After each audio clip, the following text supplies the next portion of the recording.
Welcome to Project U 2.2, where my goal is to help you break barriers and step confidently into an elevated version of yourself. This podcast dives into mindset, growth, and creating the life you were meant to live. I'm Carrie, a former teacher turned leadership and growth mentor, helping people overcome self-doubt and embrace their next chapter. I believe you are your greatest project. Each week, we'll explore the habits, stories, and strategies that help you break barriers, step into your potential, and level up your life. Let's get started.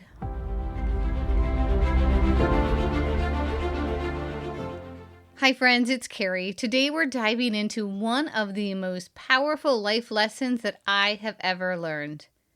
It's the value of work ethic, persistence, and figuring things out. I want you to picture this. As a child, your parents didn't have money to hire someone to fix things, or to build things, or to figure things out for them. So every problem, every challenge, every task, they handled themselves. From fixing a television, to tearing apart a computer, to climbing on top of the roof to repair it, to building a whole living room addition, to recovering a sofa, to fixing the body of a car, to fixing the mechanical parts of a car, to raising your own chickens for food, from growing your own vegetables in a garden, to sewing your own clothes.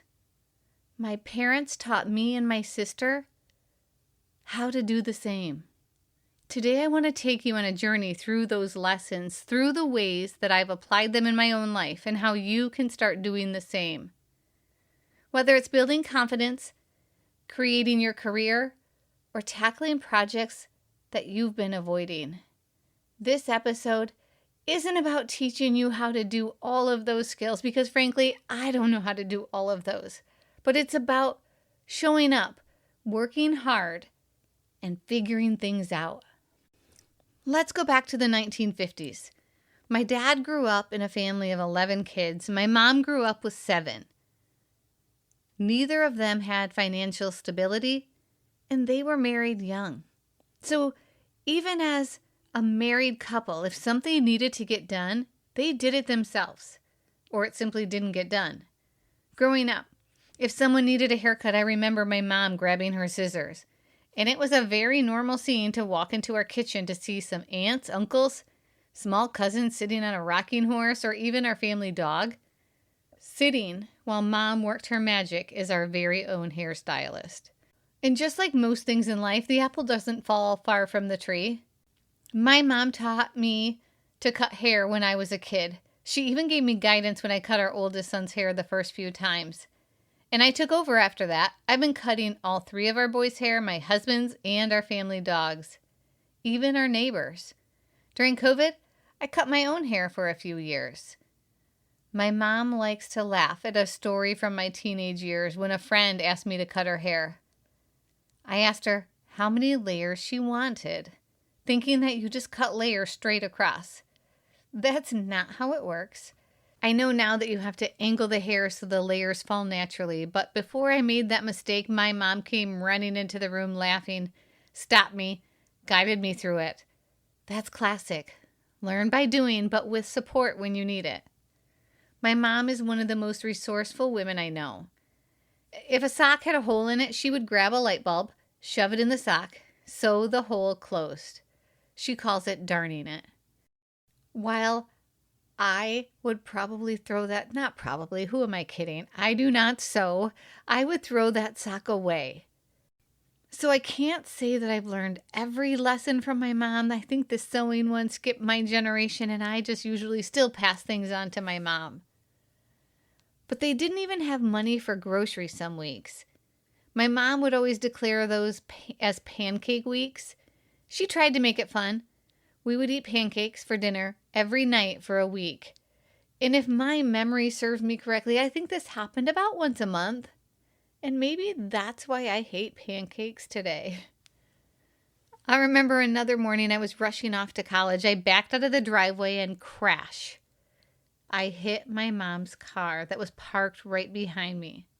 I had literally just walked right by it to get to my car, but it wasn't normally parked there, and we didn't have fancy cameras back then, and out of habit, I just backed up and I hit it. I ran in the house crying. My mom was still in bed, and she said, "Don't worry about it. I shouldn't have parked it there. Go to school." I'm sure inside she was just wanting to scream. I'm sure she was angry. I'm sure she was frustrated. And I'm sure my dad was too, because he was the one stuck repairing it. But with some Bondo, some sanding, a lot of time, patience, and some paint, I learned another lesson.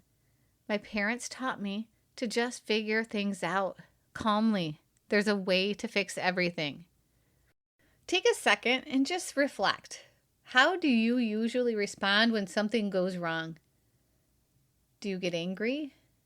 Do you lose your temper? Do you panic? Or do you give up?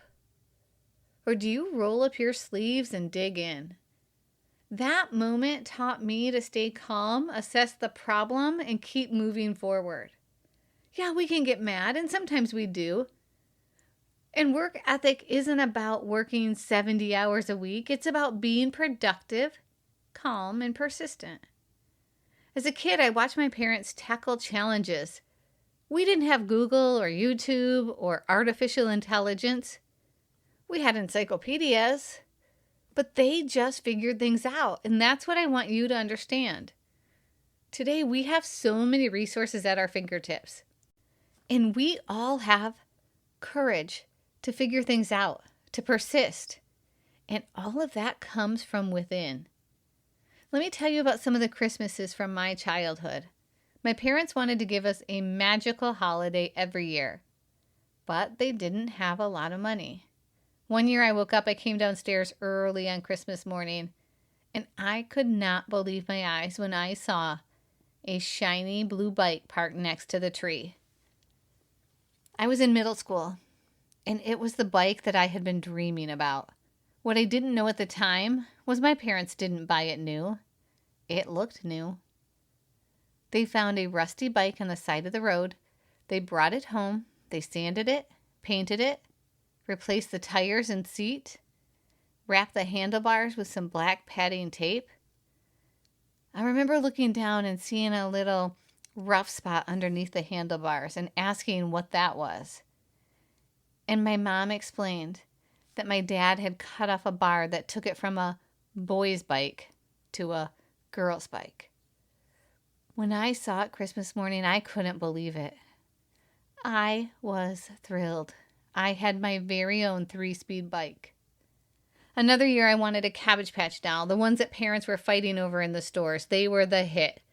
My mom couldn't afford the crazy $150 price tag that they were at the time, so she got resourceful. She found a Cabbage Patch doll head at a craft store and sewed the body herself. Another example of her creativity, my mom used to buy the cheapest laundry soap she could find.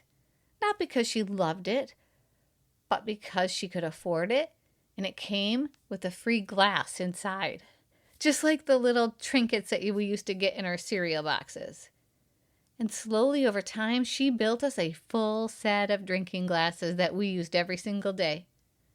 Even today, I look at those little details and I think, Mom was teaching me resourcefulness without saying a word. And it wasn't always just about saving money. My mom has always been the queen of repurposing. I remember several years ago I was getting rid of some faux black leather curtains, and I thought they were trash or Goodwill. But not my mom. Even though she has the finances to purchase things now, she turned those curtains into Halloween costumes. She made doll shoes for my nieces. She stitched a seat cover out of that material. And just last week, she even cut a strip to repair the foot straps on my dad's and son's karate pads.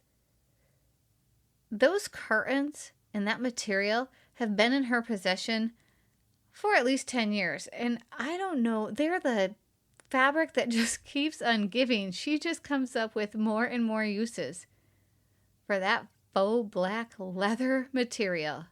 She has a use for everything. I remember in elementary school, I was invited to a popular girl's birthday party. Her name was Stacy. I was embarrassed because we found a nice gift at a good price, but we didn't have wrapping paper to wrap it. I remember going home and seeing my mom pull out some construction paper and saying that she was going to try to wrap it that way. I doubted her. She wrapped it so creatively. It looked like a wooden block, and then she cut out the letters to spell Stacy. She put one letter on each side of the block.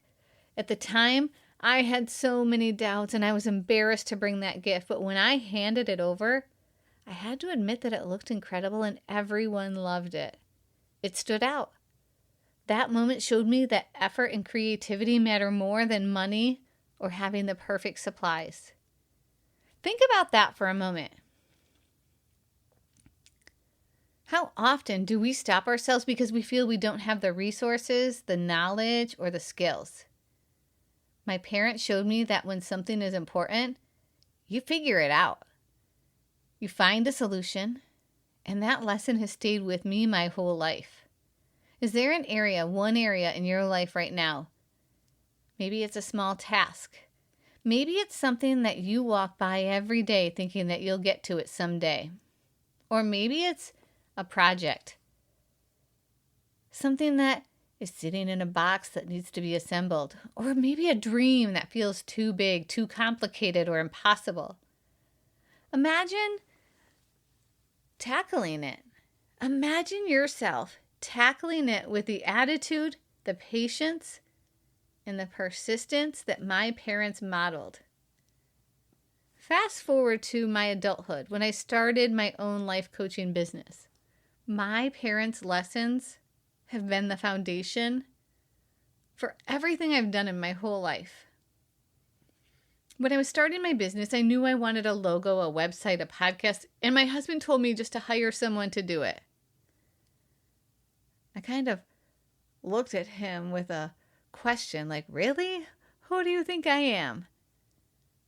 And I dug in and I created the logo. I created a website. I figured it out. I didn't know what I was doing. And the website platform didn't do exactly what I needed. So I had to learn some computer coding. I didn't let it stop me. I researched, I experimented, I figured it out. When I started this podcast, I didn't know what I was doing. I asked questions, I tried things, and I kept going until it worked, and it still isn't perfect, but I just dig in and do it. My husband sometimes asks me, how do you figure it all out? My secret? I can't do it all, but I don't give up. I stay calm. I problem solve. Sometimes I call my mom and dad, but I persist. It might take longer. Sometimes it comes with frustration. Sometimes I use Google, but I keep going. Take a second. Think about that project you've been avoiding because it seems too complicated. What would happen if you spent just 1 hour trying to figure it out before giving up? Work ethic shows up in so many areas of my life. When a vacuum breaks, I call my dad. When I want a new tile backsplash in my kitchen, I'll admit it, I got a quote, but I couldn't see spending that kind of money on it. So I pulled it all down, the old backsplash, and then I called my dad. We pulled up our sleeves and we figured it out. When I wanted wainscoting by my back door, same thing. When graphing calculators would break in my classroom, my dad fixed the first few, but then he taught me how to repair them. You might be saying to yourself, I don't have a dad to call. You don't have to have a dad to call. Yes, I am so blessed to have parents that have taught me this. But my parents did it without anyone to call. They did it without computers. We have so many resources, and these aren't just lessons in fixing things. They're lessons in persistence, patience, self-reliance. Life is going to test us. It'll frustrate you, but when you step in calmly and focus, figure it out, you grow stronger, you gain confidence, you experience the satisfaction of solving problems with your own hands and with your mind. As much as I can't believe I'm saying this, I feel incredibly lucky that I wasn't raised in a wealthy family. I learned the value of hard work, resourcefulness, and persistence. Through college, through my teaching career, raising kids, and even when I retired and started my coaching business, those lessons became even more powerful. The frugal part of my brain hates to spend money on things that I can do. And the I can figure this out attitude will often take over. I've developed systems to create. I learn and I persist. Oftentimes when people hire someone else to do the work, I just dig in because that's how I was wired to do it. And I want to experience the journey, the growth, and the satisfaction of doing it myself. It's fun to figure things out. And the beauty of this is when you persist, when you figure things out, you look around and you realize not everyone is like this. In fact, a lot of people are not. You become the person that others trust to get things done because they know you won't quit. That's the power of work ethic combined with patience and persistence. There is a flip side of this coin.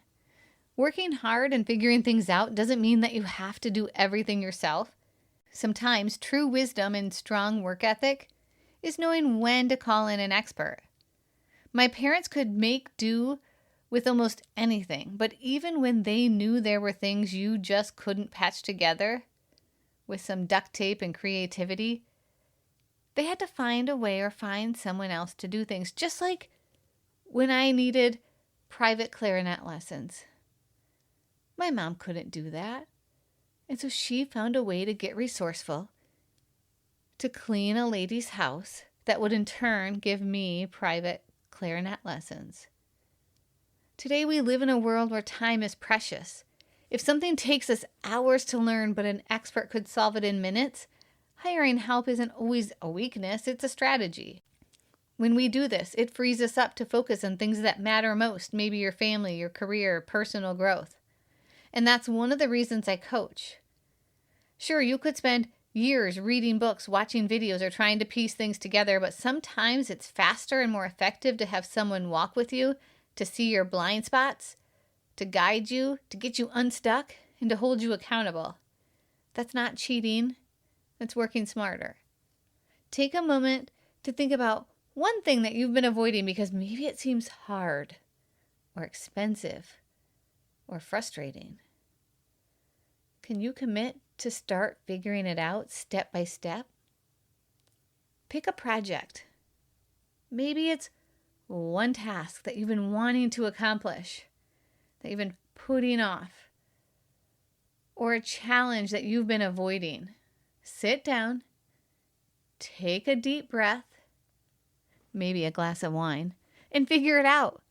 Don't hire it out. Don't wait for someone else. Take ownership, step in, and persist. Maybe it's building something or starting a business, organizing a drawer, cleaning out a room, assembling something, improving your home, or solving a problem in your life. Approach it with patience, persistence, and the mindset that you can figure it out. You'll grow, you'll gain confidence, and you'll experience the satisfaction of creating solutions with your own hands. Remember, it's not about working long hours or burning out.